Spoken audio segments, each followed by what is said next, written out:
Hitting that 791 at conference kind of put into my mind more that I could actually win this. This is it's a legit experience where I could actually go in and I could actually win the national meet this year, which I felt like I could do for a while. I felt like I could do it indoor, but hitting that big mark actually, kind of solidified in my head that okay, I can actually legit win a national championship. So.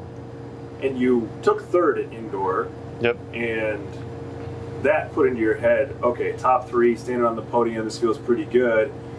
You go to an outdoor conference, and now you're ranked number one. Yep. Going into nationals. Did that pressure affect you at all, or help you step up? So I know a lot of times when somebody comes in ranked first, they don't always get first at the national meet. So, and rankings, going into nationals don't always mean a whole lot. So I really didn't want to let that get to me. I knew I was going to be number one coming in, but I knew that somebody's going to end up jumping big. Somebody always comes out of nowhere and jumps a big mark. So I really tried not to let that affect me and my mindset going into it. And so obviously I think I did a pretty good job at that. And how did your coaches kind of help you with that, with Milner and Coach Barry kind of around you during that time? I think one thing Trevor always stressed to me is not to be complacent.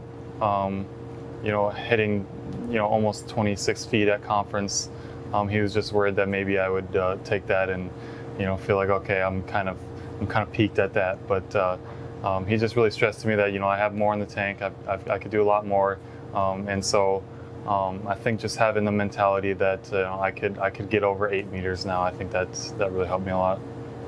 So I'm going to read a little bit of the stat line of, I guess, your legacy here. This was you're our first national champ in 10 years since Jennifer Hensel. You're only the second male MSUM national champion since we went Division II. You're the first male in the NSIC, school records, and a 4-time All-American. What does that body of work mean to you? I guess it just really shows that hard work and dedication actually pays off.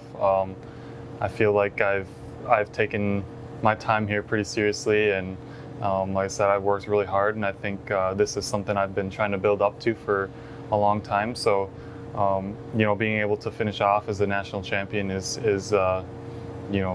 pretty incredible for me, because when I first came here, I didn't even know that would necessarily be something I could do.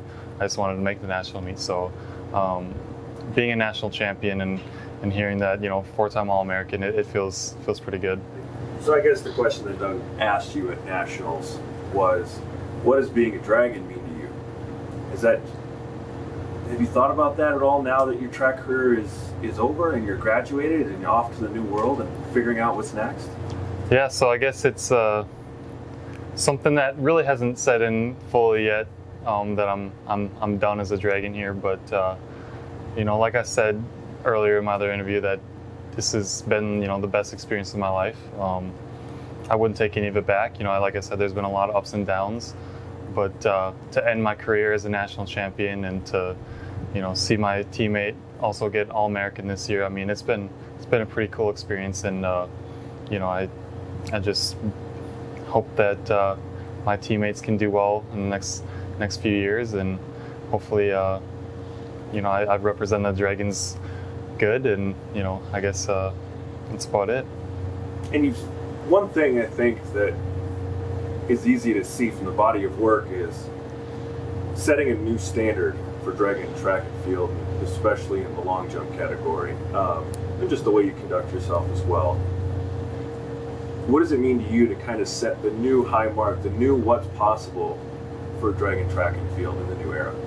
Yeah, I guess one thing that I think about my time here and being able to get over 26 feet is it really to show that you can really do something if you set your mind to it. Coming in, I jumped 23 feet out of high school. I saw the record was 24:11, something like that, and I didn't even necessarily think I could get that. So just really working hard and being dedicated to something like that, you can really accomplish more than you ever thought you could. So.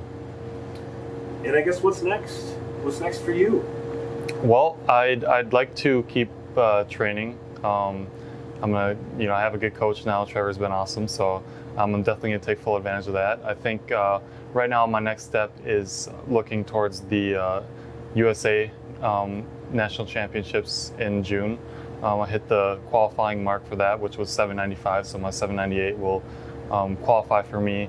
And then, all I got to do is wait to see if, I make the top 18 in the US this year.